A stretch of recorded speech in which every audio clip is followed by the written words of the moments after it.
Pemirsa masih di IDX Season Closing dan kami juga masih menggunakan Anda untuk bisa berpartisipasi di WhatsApp interaktif kami di 0812 di 8788 di 3723 seperti yang tertera di layar televisi Anda nantinya.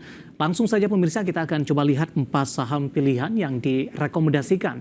Yang pertama ada GJTL, Gajah Tunggal, direkomendasikan buy, supportnya di 1100, resistennya hingga ke 1400. Kemudian dari perbankan ada BBTN juga direkomendasikan buy, supportnya di 1250, resistennya hingga ke 1450.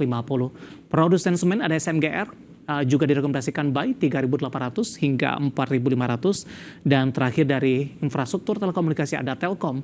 Tadi pun juga sempat kita ulas di supportnya di 3.100, resistennya hingga ke 3.400 rupiah per sahamnya.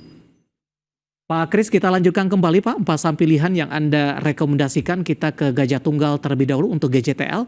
Direkomendasikan buy di level berapa Pak Kris dan pertimbangannya seperti apa? Ya, Gajah Tunggal sebenarnya current price masih oke untuk beli ya sampai ke area 1100. Pertimbangannya adalah kinerja Gajah Tunggal di tahun lalu yang kita lihat cukup impresif ya, kenaikannya cukup signifikan dari rugi menjadi profit. Dan ini berlanjut sampai Q1 2024 ya. Jadi kita melihat ini mempunyai kinerja yang cukup stabil saat ini dengan dan itu ditopang di top line-nya sehingga ini menjadi sentimen yang cukup positif ya. Ditambah juga Gajah Tunggal juga memberikan dividen kemarin di mana yield-nya saat ini sekitar 5% ya. Jadi harusnya ini menjadi area yang cukup menarik untuk kita bisa entry Gajah Tunggal. Dari chart yang saya pegang ini Pak Kris, Gajah Tunggal mampu mempertahankan posisinya di sepanjang 2024 di atas level 1000-an. Bagaimana Anda melihat dari posisi teknikalnya? Ya, secara teknikal dengan penurunan IHSG yang kita melihat banking dan banyak big caps lain turun cukup signifikan, Gajah Tunggal masih bertahan di area 1100-nya ya, di area 1000-annya. Jadi dengan kinerja yang cukup stabil dan cukup solid ditambah dengan dividen yang diberikan, ini membuat saya melihat Gajah Tunggal menjadi salah satu pilihan yang cukup menarik ya. 1400 target sampai kapan Pak? Ya, kita harapkan di akhir tahun ya, 1400. Oke, 1100 supportnya, resistennya hingga ke 1400 direkomendasikan buy. Kita beralih ke saham pilihan yang kedua dari perbankan ada BBTN juga direkomendasikan buy.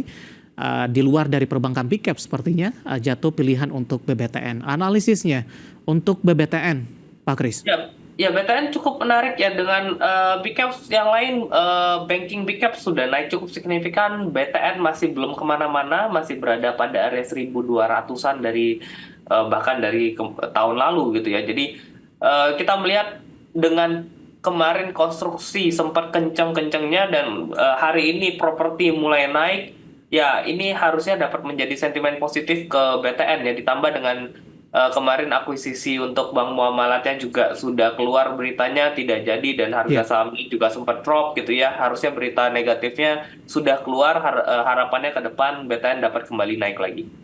Proyeksi untuk kinerja kuartal kedua di 2024 akankah masih tetap stabil? Ya, untuk BTN sendiri mungkin sampai Q2 masih akan stabil ya, tapi justru kalau kita bandingkan dengan tahun lalu harusnya masih dapat mengalami peningkatan ya, kalau karena kita lihat sendiri penjualan properti ya sebenarnya masih meningkat seperti itu. Baik, untuk BBTN pemirsa, kita beralih ke saham pilihan yang ketiga dari produsen semen SMGR ini juga direkomendasikan buy. Sebelum diulas secara teknikal, SMGR ada kaitannya juga tidak Pak Kris penurunan harga batu bara, kemudian penguatan dari saham-saham konstruksi beberapa hari terakhir dan juga properti di perdagangan hari ini? Ya, tentu ya, karena SMGR sendiri terkait dengan batu bara, SMGR kan cost-nya justru di batu bara ya. Dengan harga penurunan batu bara ini tentu dapat menjadi sentimen positif bagi SMGR. Ditambah juga dengan konstruksi yang kemarin dengan ada isu IKN mulai meningkat cukup signifikan, dapat banyak project gitu ya. Harusnya SMGR juga mendapatkan imbas positif juga dari hal-hal tersebut. Jadi kalau kita melihat konstruksinya sudah naik cukup kencang gitu ya. Nah, SMGR menjadi salah satu opsi yang cukup menarik dengan harga saat ini. Buy di level berapa untuk SMGR dan target price terdekat? SMGR di current price sampai area 3.800 sebenarnya masih cukup menarik dengan target saya untuk SMGR terdekat di 4.700 ya. Baik, kita beralih ke saham pilihan terakhir dari infrastruktur telekomunikasi adalah Telkom. Sebenarnya tadi pun juga sempat kita ulas ini. Support Anda di 3.100, Pak Kris. Sebelumnya, Telkom cukup sulit untuk menembus di level 3.000-an. Apakah dengan pencapaian sejauh ini, support 3.000 masih cukup kuat sampai sejauh ini dan peluang ke 29 paling tidak persentasenya cukup kecil untuk Telkom? Ya, harusnya dengan ISG seperti ini dan blue chip yang sudah mulai meningkat gitu ya dengan semakin dekat juga dengan pelantikan presiden gitu ya, artinya ketidakpastian dari market sudah semakin mengecil gitu, terus inflasi yang sudah mulai cukup terkendali atau bahkan menurun di Amerika ini juga menjadi sentimen positif ya kepada market. Jadi seharusnya untuk Telkom dapat kembali di bawah 3.000 kemungkinannya kecil ya. Jadi saya rasa area sekarang bahkan area 3.100 pun mungkin akan turun hanya sampai 3.100. Jadi Ya. current price sebenarnya masih cukup menarik untuk dibeli dengan yieldnya juga cukup menarik ya sekitar 5%-an. Jadi cukup menarik untuk kita perhatikan Telkom ke depan. Baik, targetnya adalah di 3.400. Sampai kapan ini, Pak Kris? 3.400 ya mungkin sampai 3 bulan ke depan ya kalau gitu, Telkom. Oke, penutupan hari ini Telkom berada di posisi di sesi kedua. Ini mengalami penguatan di 0,63% di 3.180 dan penguatannya juga cukup signifikan setelah tertekan cukup dalam ke 2.700-an di beberapa waktu lalu. 4 saham pilihan yang direkomendasikan pemirsa, posisi GJTL, PBTN, SMR, dan Telkom, dan lagi-lagi keputusan investasi tetap ada di tangan pemirsa IDX Channel. Pak Kris, pertanyaan sampai sejauh ini sudah cukup banyak yang masuk, Pak Kris. Setelah di luar yang tadi sudah kita bahas, saya akan membacakan yang pertama, Bapak Victor dari Malang. Untuk Elsa, bisa masuk di harga berapa? Direkomendasikan tidak untuk Elsa? Ya, Elsa dengan harga minyak yang naik ya, ini cukup menarik kalau kita perhatikan ada ESA dan Elsa yang peningkatannya cukup signifikan gitu. Ya, memang kita ketahui kemarin ketika Medcoin naik signifikan, terus Akra naik, ya, dua saham ini masih ketinggalan ya. Ya. Jadi saat ini masih cukup menarik sih dengan area technical masih uptrend, belum ada tanda-tanda perubahan tren. Dengan area support terdekat sekarang 456, resistance terdekat di area 400, oh sorry, 456 dengan resistance terdekat di area 486. Peluang ke 500-an untuk Elsa?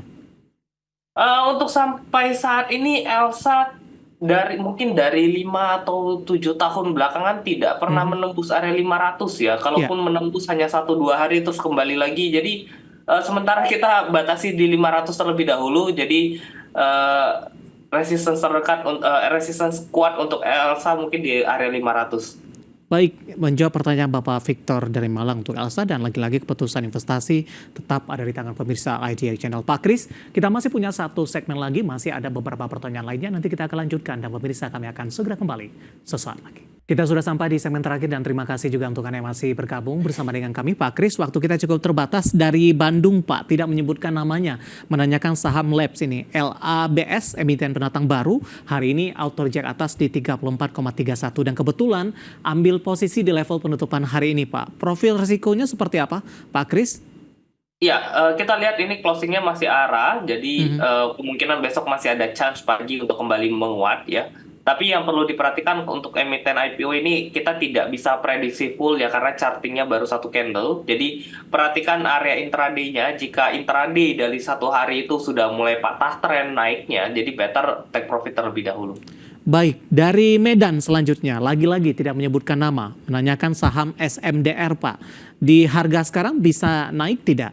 SMDR secara teknikal, Pak Kris, ini lebih cenderung naik signifikan, kemudian juga mengalami koreksi yang cukup dalam. Range-nya cukup lebar, meskipun dalam beberapa hari perdagangan terakhir masih stabil berada di atas level 300-an. Analisis Anda untuk SMDR? Ya, SMDR belakangan memang volumenya meningkat. Hari ini kembali break lagi resistance 372-nya dan volumenya cukup kuat juga. Jadi tapi kalau kita lihat dari pergerakan SMDR kemarin-kemarin ketika dia break 1-2 hari, terus dia akan ada sideways terlebih dahulu ya. Jadi mungkin jika melihat SMDR seperti itu, Kita expect ini hari ini break, besok mungkin akan ada naik sedikit gitu. Lalu mungkin sahamnya akan sideways dalam beberapa hari kemudian. Baik, selanjutnya menanyakan Java, Pak Kris, tidak menyebutkan nama Java, nyangkut di 1850 Pak. Hari ini naiknya tinggi 4% di 1620. Ada potensi balik ke harga 1800-an tidak untuk Java? Java dengan penurunan harga jagung 2 tahun terakhir ini dan harga ayam juga dan harga telur juga kembali meningkat ya, kemungkinan bisa kembali ke area 1900 ya, 1900 2000 Java. Di hold saja ya Pak? Ya, masih bisa di hold. Baik, kemudian Bapak Inder dari Bali menanyakan film Pak. Mohon dibantu analisanya. Baru mau masuk, Anda rekomendasikan tidak untuk film? Film secara charting masih belum ada pergerakan apa-apa, volumenya juga tidak ada peningkatan sama sekali. Jadi kalau masuk sekarang pun ya mungkin akan nunggu cukup lama ya sampai akan ada pergerakan sahamnya terlebih dahulu gitu. Baik, selanjutnya Bapak Purnomo tidak menyebutkan lokasi, menanyakan Inco Pak. Hari ini koreksi cukup dalam, sudah diperbolehkan masuk tidak? Atau profil risiko ruang penurunan masih terbuka cukup lebar untuk Inco? Ya, seharusnya Inco tidak boleh break di bawah 4.000 ya. Dengan hari ini close di area 3.800, ini membuat Inco masuk ke area downtrend ya, melanjutkan area downtrendnya, kemungkinan ya bisa ngetes area 3.500 ya kembali. Baik, terakhir Pak, ini ada pertanyaan menanyakan BBNI tadi pun juga sempat kita ulas, tapi perbedaannya adalah ambil posisi di 5.100. Average di harga berapa untuk BBNI? Singkat saja Pak Kris.